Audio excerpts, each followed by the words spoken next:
While the town of Pembroke may not border the ocean like several of its South Shore counterparts, it does boast several beautiful ponds for folks to use for swimming and other recreation. However, those ponds don't have the luxury of the tide coming in and out, and can become stagnated and accrue things like algae and other possible toxins. We spoke with Pembroke's town health agent to find out how they keep the ponds ready for everyone and swimmable.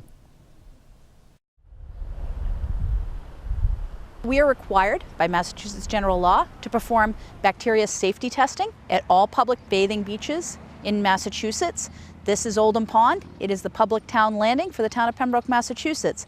So every week we go out and we do a bacteria test to make sure the water is safe for people to swim and enjoy. The specific bacteria we're looking for today is E. coli, which is not dissimilar to the E. coli you would consume in food poisoning, and total coliform, which is another bacteria. Mostly these are not super harmful. They're only harmful if ingested. They're likely to give you a really good stomach ache or make you uncomfortable. They are not known, except in extremely large quantities, to actually cause death or more serious injury. The kind of algae we worry about here in Oldham Pond is referred to as blue-green algae. The irony is blue-green algae is not algae, it's bacteria.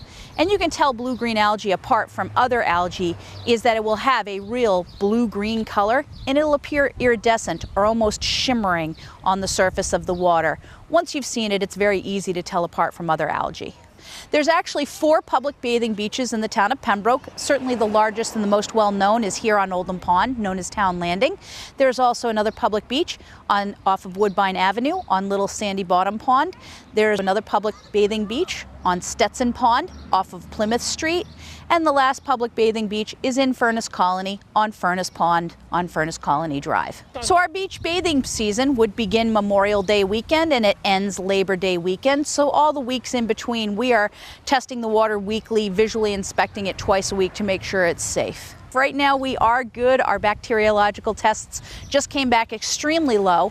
The allowable E. coli count is 235 part per million on a testing sample, and our beaches are all testing in the single digits with one exception. We have a 10 count. We did have an exceedance at Sandy Bottom Pond, which has cleared up on its own. The number one culprits are wildlife, animals. We want people not to feed animals, not to encourage wildlife, ducks, swans, and geese to congregate at the public bathing beaches, as their waste is high in E. coli and can cause a spike there. We are stewards of these ponds. These ponds belong to us. So some things we want to remember when we go to beaches is leave no trash behind, leave no food behind for wildlife. Never feed wildlife. It's not healthy for them. It's not healthy for your beach. If you live abutting one of our ponds, we want you to enjoy them. But keep in mind, if you have a lush green lawn right up to the edge of the pond, if it makes your lawn green, it makes your pond green. So we want to avoid using heavy fertilizers and any kind of toxic chemicals near the border of our pond. We all, as stewards of the ponds, all of us living around and near them and enjoying them, need to take good care of them too.